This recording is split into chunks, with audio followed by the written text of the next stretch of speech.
Hey everyone, Jessianna Saville here from thekidneyrd.com. I'm a registered dietitian, renal nutrition expert, and I come on here 3 to 4 times a week to clarify some big myths about kidney disease. And this whole week we've been talking about some kind of core foods that we use a lot in our practice and foods that we're very, very grateful for. So today I'm going to be talking about avocados. Now, before you get scared, right? Avocados get a very bad rap in the kidney community. A lot of people are like, I have avocados. They showed up on the list. I still don't know to this day. Everyone just keeps telling me about the list, which I think is just the list that they've read from 100 different websites of foods they shouldn't eat. Avocados often will show up on the limit list because they are very rich in potassium. Now, does that mean if you have kidney disease, you should never eat avocados? And the answer is no. Now, quick clarification on potassium. One of the biggest, most rampant myths is that if you have kidney disease, you can never have potassium. Now, potassium does not hurt your kidneys. It can be something that could be hard to filter out. So if you're later stage kidney disease, it might be a problem if your potassium levels are high. It's all just dependent on your blood value of potassium levels.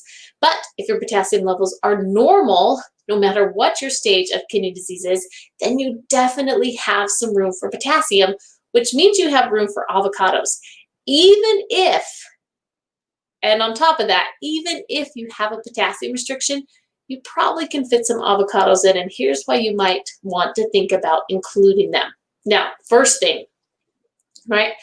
They are a very rich source of healthy fats. Now, when you are restricting protein, right? Most of our patients, especially our patients that are on these very low protein diets, are restricting protein. You have to be able to replace a lot of that with fat.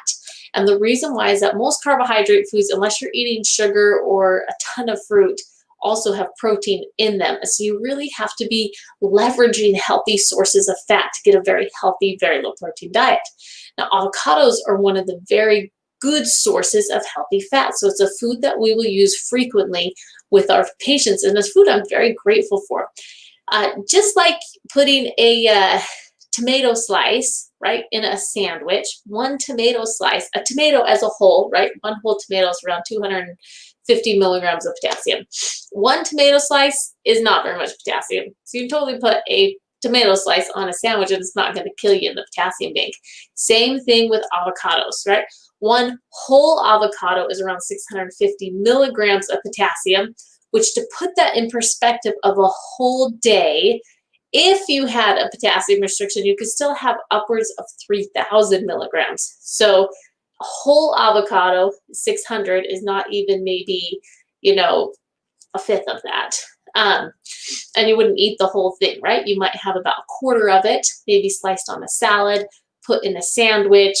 I really like having it mixed with some corn and beans. It goes really great there, but it just is a total game changer for a lot of dishes to have that little bit of creaminess, especially if you've cut out cheese, right? If you've cut out cheese and some other dairy foods, which often we will do, it's nice to have something really creamy, and avocado takes the cake there. So avocado is something we love.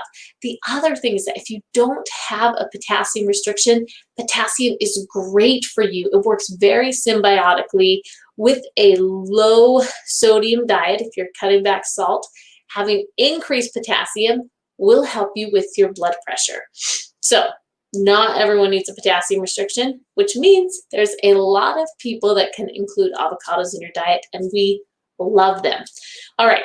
So a recipe that we really like to use, a simple recipe, 2 ingredients, maybe 3 if you get really fancy, is we just like to do some avocado toast. So maybe you have, if you're following a very low protein diet because you're using keto analogs, you might have a piece of gluten-free bread, a little bit lower protein than other types of bread, and you would toast it. You always toast low protein or gluten-free breads, always, otherwise they taste like sponges.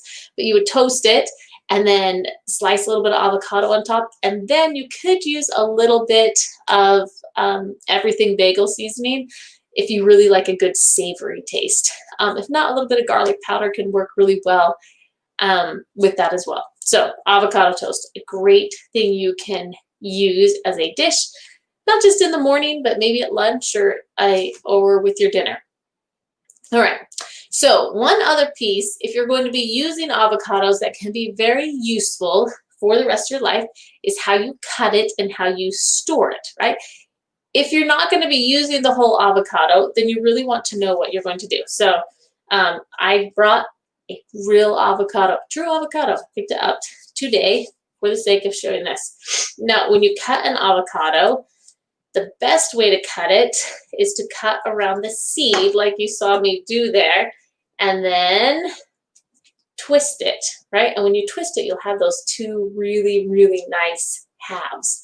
On your side without a seed, usually what I'll do is I will score it, you know, along the sides like this. And then I can just scoop it out with a spoon. So that's one side that you can do. And then you just do a couple slices, or you can just do a few slices. The other thing you can do on this side, if you want to get that seed out, don't dig around with a spoon because I don't have enough a nice avocado anymore, but I just hit it with a knife and then I twist it, and then it comes right out, which is super, super easy. Now, if you only eat half your avocado, because maybe you are watching your potassium, what are you gonna do with the other half, right? What are you gonna do with the other half of this avocado? One thing that I will do, and I've tried lemon juice, I've tried lime juice, I've like done everything to try and preserve avocados because I don't always eat the whole thing. Well, now I do because I have 3 kids and a husband. They like love avocados. But when it was just me, and I don't always eat the whole thing. So what you can do is actually just leave it on your counter, right, for maybe an hour or so. It'll look like kind of a brown layer on it, but once it has that brown layer on it, just wrap it with saran wrap and put it in the fridge. Then the next day when you take it off, you can just slice off that little bit of a brown layer, which has now kind of just been preserving it, and you'll have a beautiful green avocado again. And that's what we do at my house. So as a recap with avocados, a food that I love, that I'm very grateful for. 1, if you have a potassium restriction, then maybe keep your portion size to 1/4 to half an avocado, depending on what else you're eating. If you don't, then include them in a lot of things. They make smoothies creamy. They taste great on salads. They taste great in sandwiches. They're nice basically everywhere. I'm trying to think where you wouldn't put it. I guess like yesterday, I was like, don't put kale on your oatmeal. I maybe wouldn't put avocado on my oatmeal, but they go in a lot of other places otherwise. Number 2, don't be scared of the potassium. If you don't have a high potassium level, then enjoy plenty of potassium because it helps your blood pressure. Number 3, you can use them on avocado toast, a simple, very low protein diet, breakfast or snack that has a lot of fat, that good healthy fat in that. And then number 4, how do you get it out? How do you slice it up? Just slowly slice around the seed, twist it, hit your knife on the round seed, and you twist it again, it'll pop right out. So hopefully a few handy tips for you if you're going to use avocado in your diet.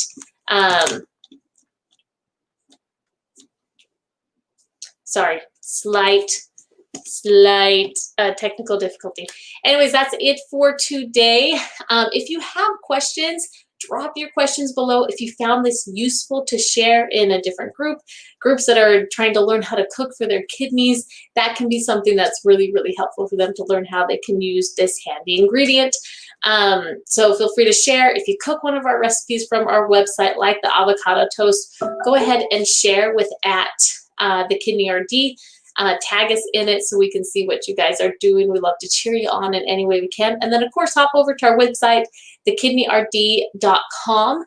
You can schedule a strategy call with me where we can talk through what it's going to look like to take a really deep dive approach to preserving your kidney function. One of our specialty areas is working with the gut, along with the kidney disease, so that we get an overall better quality of life. So those are a few things that you can do. Anyways, that's it for today. We'll talk to you later. Bye-bye.